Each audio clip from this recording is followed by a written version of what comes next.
Melanjutkan episode sebelumnya, naga hitam itu harus segera pergi dari permukaan. Ia bisa kembali ke laut, tempat asalnya.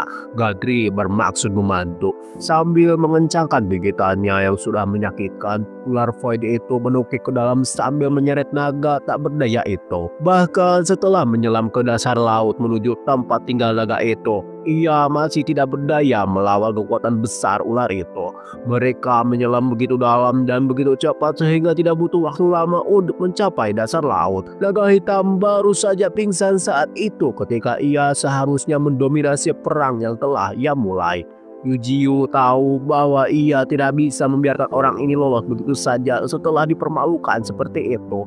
Membiarkan naga tumbuh lebih jauh pasti akan mendatangkan beberapa masalah besar di masa depan. Jadi ia membuka mulutnya dan menyalurkan kekuatan void melalui million shockwave. Serangan itu mendarat tepat di tubuh naga itu. Orang malang itu sudah menderita luka yang melemahkan di bagian belakang lehernya.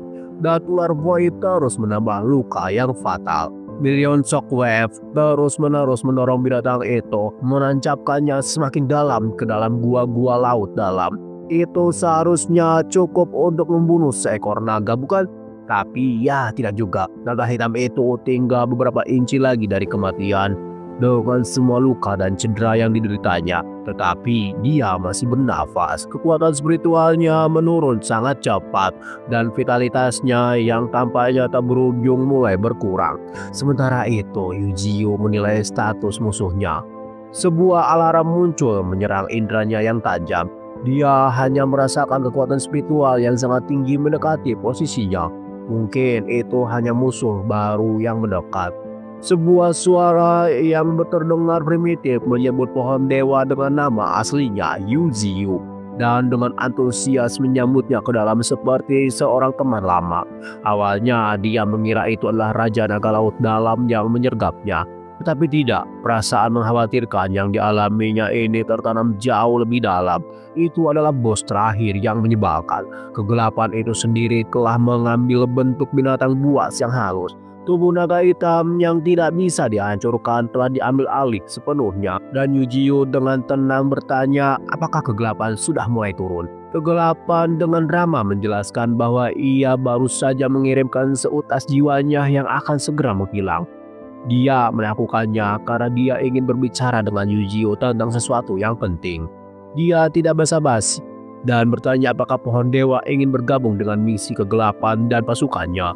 Jika dipikir-pikir, mereka seharusnya tidak memiliki konflik atau kepentingan yang tidak dapat diperbaiki. Tidak ada alasan bagi mereka untuk saling bertarung begitu keras. Mereka seharusnya tidak terlibat dalam perang berdarah ketika mereka tidak memiliki cita-cita yang berlawanan. Jika kegelapan dan pohon dewa dapat bekerja sama, siapa yang dapat menghentikan mereka? Kegelapan meletakkan kartu di atas meja dan terserah pada Yujiu untuk memutuskan apa yang ingin dia lakukan terhadap mereka. Dengan tatapan tajam di matanya, dia dengan tegas menolak tawaran kerjasama tersebut. Yujiu tahu bahwa keberadaan kegelapan akan mempercepat kehadiran dunia dan setiap makhluk hidup akan berada di bawah ancaman kematian yang terus-menerus. Semua makhluk hidup terus berjuang hanya untuk bertahan hidup. Beberapa akan mati karena penyakit atau sebab alamiah, tetapi setiap dari mereka akan meninggalkan jejak keberadaan mereka di alam ini. Tetapi kegelapan pasti akan menghancurkan tatanan kehidupan di planet ini. Jadi sebagai perwakilan dari semua yang hidup, Yujiu sang pohon dewa telah secara resmi menyatakan perang terhadap kegelapan. Dia memperingatkan mereka bahwa mereka akan segera bertemu lagi. Jadi yang disebut pohon dewa itu sebaiknya menjadi lebih kuat. Dengan seringai mengancam, kegelapan mengungkapkan kegembiraannya atas pertempuran mereka di masa depan. Tetapi untuk saat ini dia tidak mampu membiarkan naga hitam, salah satu prajuritnya, mati begitu cepat. Dengan sedikit waktu yang tersisa dari untaian jiwa di dalam tubuh naga hitam, kegelapan melesat keluar dari pertempuran menjauh dari ancaman ular void. Setelah pertarungan, kekuatan spiritual naga seharusnya menghilang, tetapi malah menembus ordo keempat. Yujiu tidak punya pilihan lain selain menyerahkan sisanya kepada manusia untuk ditangani sementara dia mundur. Dia berenang ke arah yang berlawanan dari musuh, kembali ke tubuh utamanya. Sementara itu, Darkness memilih posisi yang relatif aman untuk memarkir tubuh naga. Ketika Soul Train menghilang, Black Dragon kembali ke dirinya yang terluka dan babak belur. Seperti biasa, dia memuntahkan banyak darah. Setelah dengan percaya diri menantang permukaan, yang dia dapatkan sebagai balasannya hanyalah luka fatal dan kebencian baru serta keinginan untuk membalas dendam terhadap Purple Snake dan manusia. Setidaknya dia berhasil menerobos berkat bantuan Darkness. Di permukaan, pemindai mendeteksi penurunan tiba-tiba dalam kekuatan spiritual naga. Mereka ingin memanfaatkan kesempatan ini untuk mencari monster itu dan menyelesaikan tugasnya. Armada besar Freedom Federasi memimpin serangan dengan teknologi canggih mereka. Sementara itu, Fine Road milik Gantry telah kembali ke pegunungan berkabut. Di rumahnya, tampaknya panda kecil kesayangan kita sedang mengalami terobosan yang menggemparkan. Ia telah berhasil mencapai puncak Ordo Transcendi ketiga. Para wanita di gunung menyemangatnya. Yujio kembali ke tubuh utamanya dan sangat senang karena salah satu jenderalnya telah menjadi lebih kuat lagi. Sudah 3 hari sejak pertarungan dengan naga hitam, hari Spirit Time semakin dekat. Hari ini seharusnya menjadi waktu yang tepat untuk memanggil semua orang kembali ke rumah. Fraksi Peregrine Falcor miliknya yang selalu dapat diadakan dengan cepat berkumpul untuk menerima perintah untuk memberitahu setiap pasukan pegunungan berkabut agar segera kembali. Burung-burung itu tahu beratnya perintah Gantry, jadi mereka tidak membuang waktu lagi dan terbang untuk memenuhi tuntunan tuannya. Yujio menoleh ke Sioking dan bertanya apakah kota Inferno miliknya dapat membuat serudal spiritual terpadu dan meriam orbital. Dengan kemampuan wilayahnya saat ini, mereka belum dapat membuat sesuatu secanggih meriam orbital, tetapi memproduksi rudal spiritual terpadu tidak akan menjadi masalah. Itu tetap kabar baik, jadi tugasnya adalah memproduksi rudal tersebut sebanyak mungkin. Sioking dengan senang hati menerima perintah tuannya sambil tersenyum. Berikutnya yang akan melaksanakan tugas lainnya adalah King Gold, yang muncul dari bumi begitu tuannya memanggil namanya. Gantry ingin mengetahui secara rinci tentang bagaimana pengelolaan ketiga kota tersebut berjalan. Saat ini manusia di kota mereka telah berasimilasi dengan damai dengan penduduk binatang buas, hidup berdampingan secara harmonis. Ada beberapa binatang buas yang telah mendatangi kontrak dengan manusia menjadi mitra tempur. Gantry ingin informasi tentang turunnya gelombang spiritual ketiga disampaikan ke kota-kota.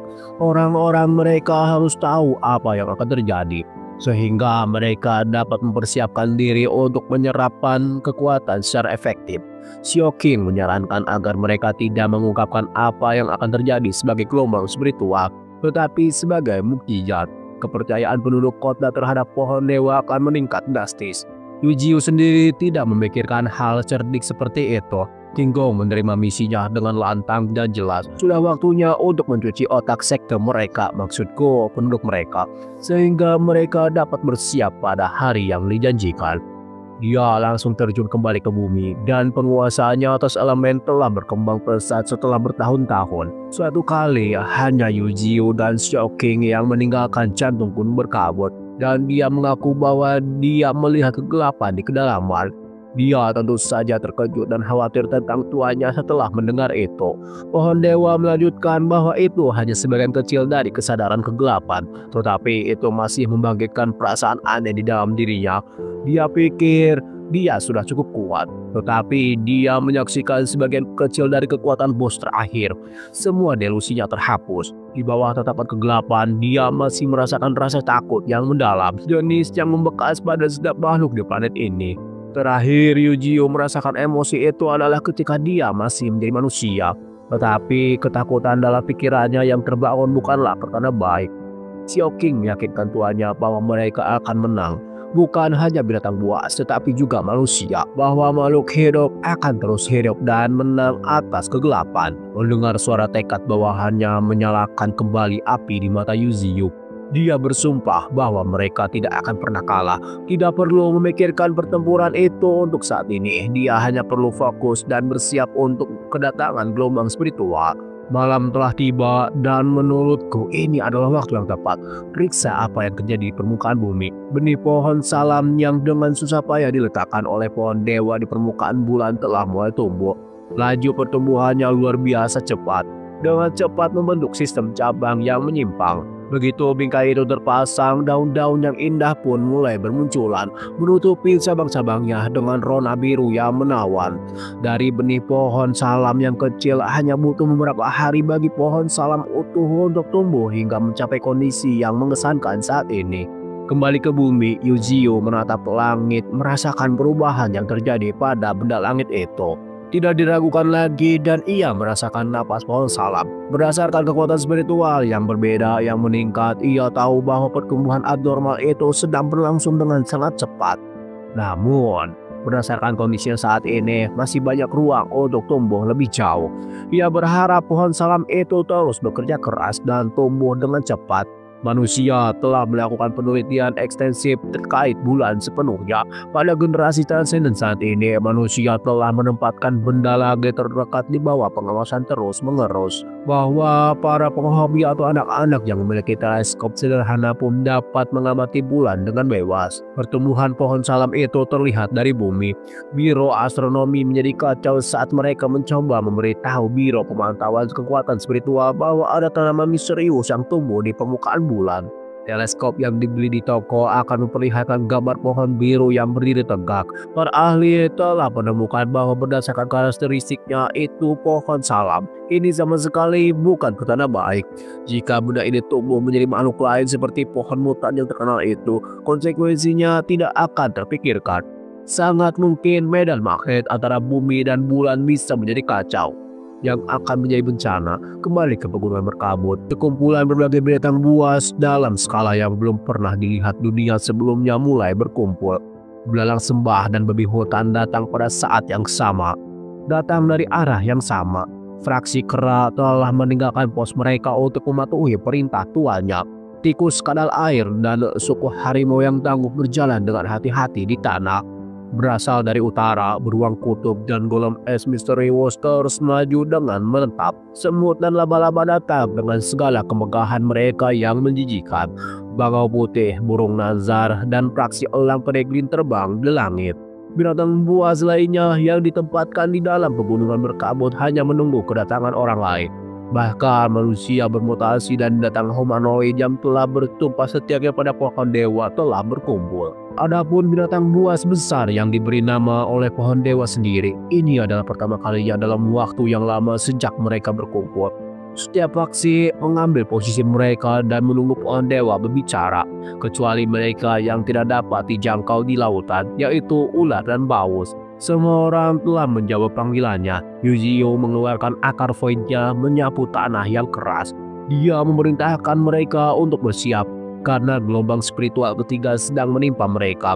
Dengan penyesuaian terhadap kekosongan dan kekuatan spiritual, berkat akarnya yang istimewa, ia dapat merasakan gelombang pasang sebelum orang lain.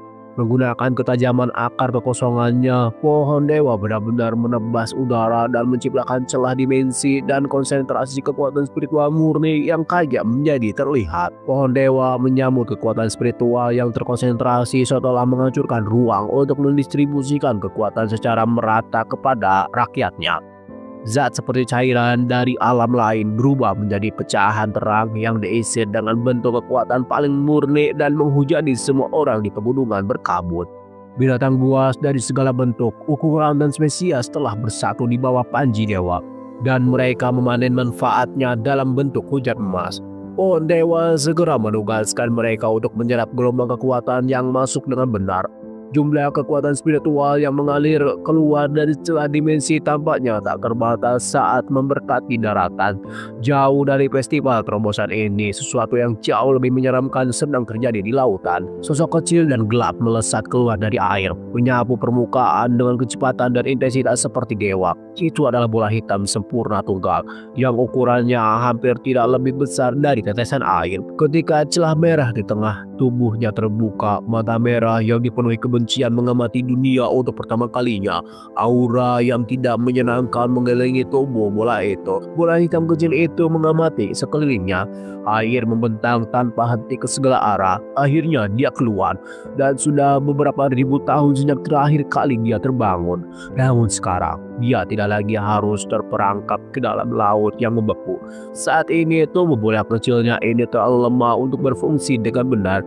Jadi tindakan alami adalah mendapatkan beberapa poin evolusi terlebih dahulu. Itu karena pria kecil yang mengancam ini adalah Darkness sendiri.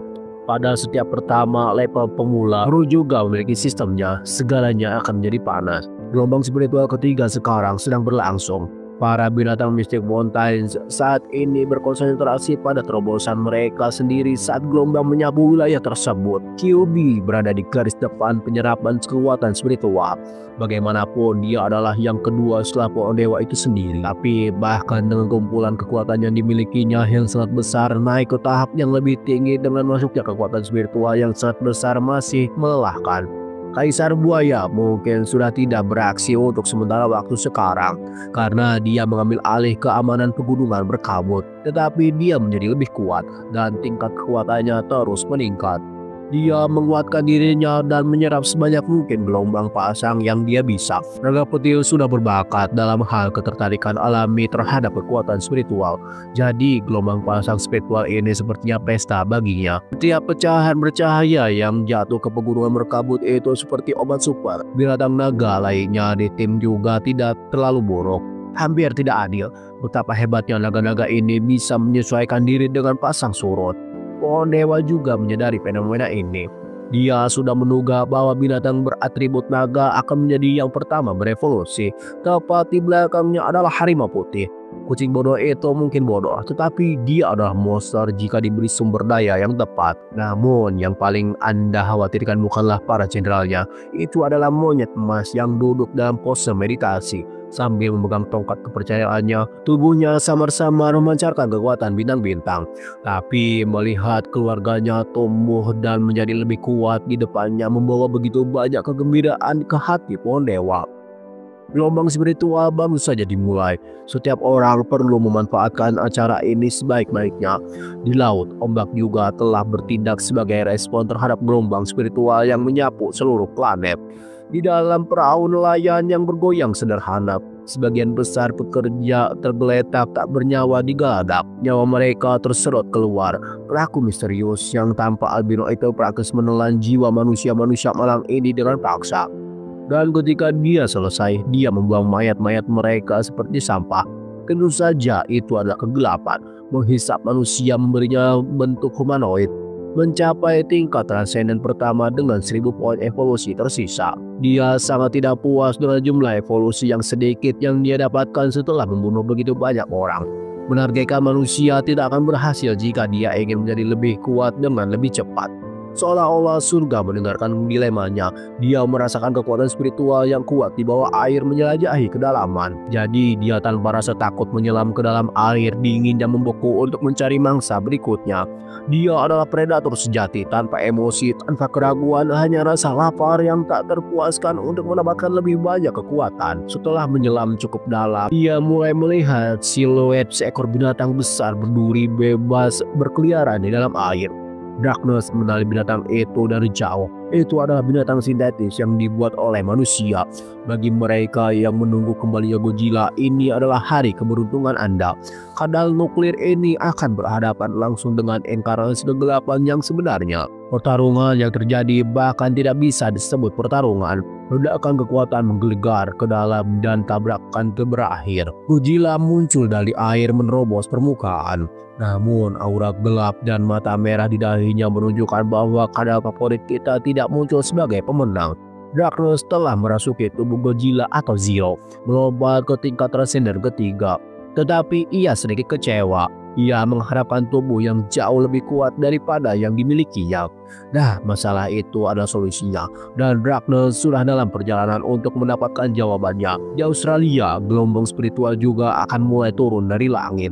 Kanguru dengan penuh kerinduan menatap spesifikasi kekuatan spiritual awal yang turun. Ia memperkirakan bahwa gelombang spiritual telah tiba di benua mereka. Sejumlah kecil kekuatan spiritual yang bocor dari langit merupakan buktinya. Di liang tersembunyi, Raja Benua dan tubuhnya yang sangat berdaging juga merasakan perubahan di udara. Kanguru hanya bersantai di tepi pantai ketika ia menyadari bahwa sesuatu yang besar sedang menuju ke arahnya. Dark As Zero sebenarnya mengincar Australia dengan kecepatan yang mengerikan. Tidak butuh waktu lama baginya untuk tiba di tujuan. Kanguru mengenali binatang itu sebagai binatang buatan Federasi Kebebasan. Tetapi tujuan kunjungan ini tidak jelas. Begitu Darkness Zero menginjakkan kaki di tanah Australia, kanguru memutuskan untuk turun tangan dan mengajukan beberapa pertanyaan. Australia bukanlah tempat yang bisa didekati binatang buas kapanpun mereka mau. Kanguru mengancam akan berperang melawan Federasi Kebebasan jika mereka mengambil langkah lain. Darkness Zero tidak mengambil langkah lain dan dia langsung melepaskan sinar nuklir sejak awal. Penjaga Australia tidak menduga permusuhan seperti itu tanpa berdiskusi. Ledakan nuklir mulai merusak topografi pantai yang berbatu. Darkness Zero terkejut karena serangannya tidak menyebabkan kerusakan sebanyak yang dia duga. Ya, itu karena seseorang telah memutuskan untuk keluar dari tanah tersembunyi untuk memberikan sambutan pribadi. Raja binatang buas Australia telah keluar dari sarangnya dan mengarahkan pandangannya pada kadal nuklir bertenaga gelap. Dia memerintahkan kanguru untuk segera mundur karena dia bukan lawan yang cocok untuk musuh Thanos ini. Dua raksasa saling berhadapan, saling mengukur dari kejauhan. Raja menyadari bahwa makhluk ini bukanlah Zero, jadi dia mendesak untuk mengatakan kebenarannya. Menanggapi ucapannya untuk diinterogasi, Darkness Zero melepaskan sinar lain. Yang ini juga tidak efektif. Serangan itu ditepis oleh sulur-sulur sang raja. Sinar itu melesat di atas kepala dan meledak melewati sang raja. Ia ingin melakukan serangan balik menggunakan sulur-sulurnya yang dilapisi kekuatan spiritual. Tanaman berambat hijau itu dengan cepat mengikat kadal nuklir gelap itu, membatasi gerakannya. Namun, teknik ini bukan hanya untuk mengikat dan mengendalikan. Sulur-sulur itu pecah dan paduan asam sulfat menyemprot ke seluruh tubuh bersisik Darkness Zero. Jumlahnya yang sangat banyak cukup untuk menutupi tubuh Titan itu dari kepala hingga kaki dan menyelimuti tanah. Sang raja cukup senang dengan dirinya sendiri. Kanguru tahu bahwa terkena asam sulfat sang raja akan menjadi hukuman mati. Siapapun yang cukup malang untuk mengalami serangan brutal itu telah berubah menjadi genangan darah. Namun yang ini tidak. Darkness Zero malah mulai bersinar dengan cahaya nuklir. Dengan raungan berdarah, ia melepaskan diri dari asam itu, menutupi seluruh tubuhnya tanpa cedera. Sang raja menatap dengan heran, matanya yang merah menyala dan menjijikan itu tersentak. Setelah melepaskan diri, kadal raksasa itu menunjukkan ekornya yang tajam, bergerak dengan kecepatan yang sangat tinggi. Ekornya berhenti sebelum mencapai tubuh sang raja. Sang raja menolak melepaskan ekornya dan mulai mengangkat binatang itu dengan sedikit atau tanpa usaha. Sang raja mulai memancarkan cahaya hijau yang tampak seperti berita buruk. Cahaya itu menyelimuti Darkness Zero, sementara ekornya masih berada di bawah kekuasaan raja yang aneh itu. Bahkan seekor kanguru yang hanya mencoba menonton pertarungan itu pun terkena dampaknya. Tidak seperti serangan sebelumnya, serangan kali ini tampak seperti melukai binatang itu. Sulur-sulur sang raja tersentak kembali beraksi, mencengkram leher monster itu dengan cengkraman maut. Ia disebut Raja Benua karena suatu alasan.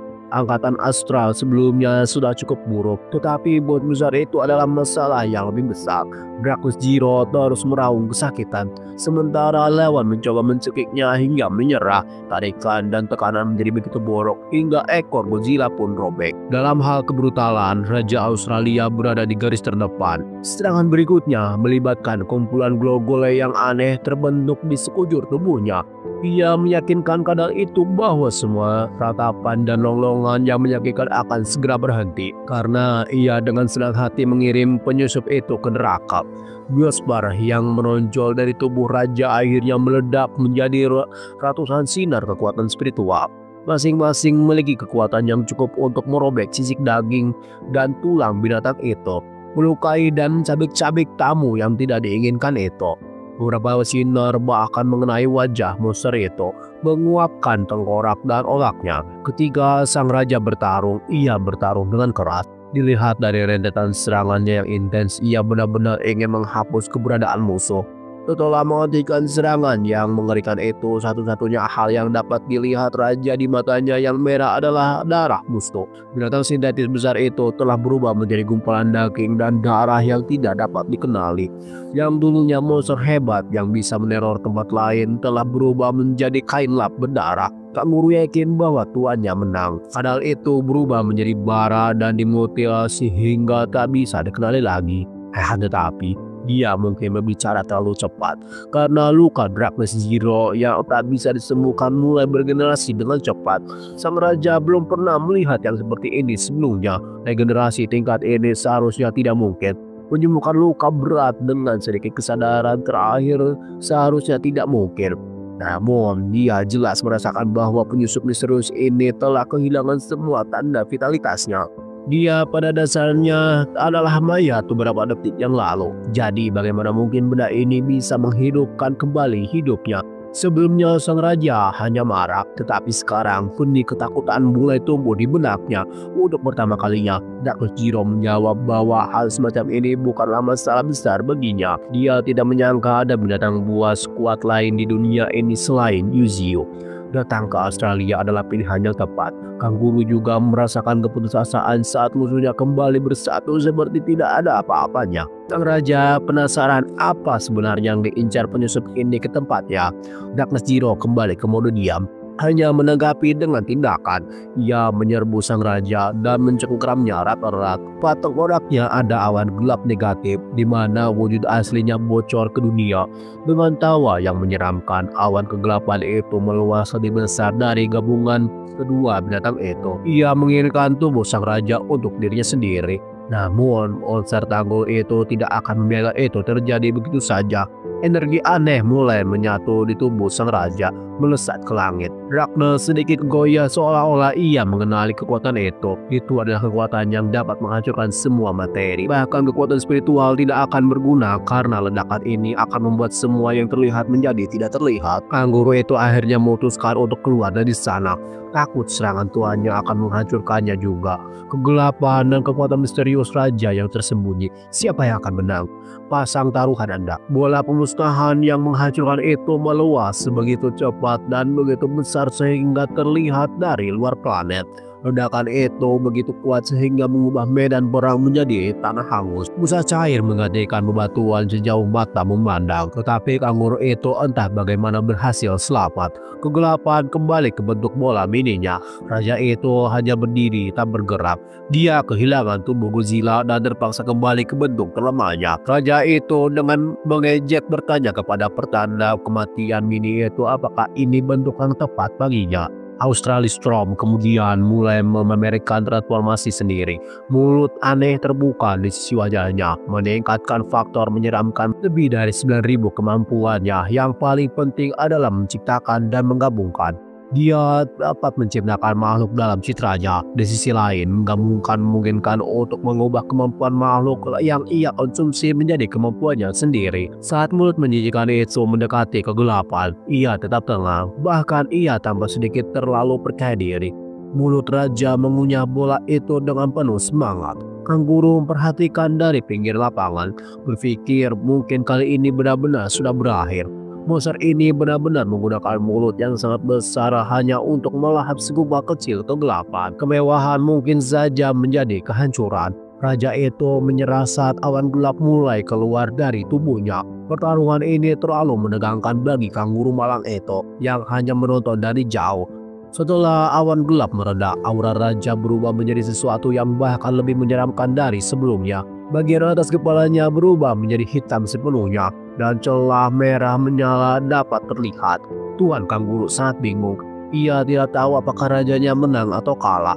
Raja benua itu dengan angkuh menjawab bahwa tidak ada yang hilang. Tapi ada sesuatu tentang mata merah yang aneh ini yang memberitahukan sebaliknya. Pada tingkat tertentu, pelayan setia raja itu pasti juga merasakan hal yang sama. Akan tetapi dia begitu berbakti kepada raja sehingga dia langsung merendahkan diri dan meminta maaf karena telah bertindak melampaui batas. Dia bisa merasakan nafas raja, tetapi juga nafas musuh dalam satu tubuh. Tetapi jika dia terus mendesak, nyawanya bisa melayang. Seluruh bulat yang sebelumnya mencekik dan mengunci kanal itu mulai bergerak menuju kanguru itu.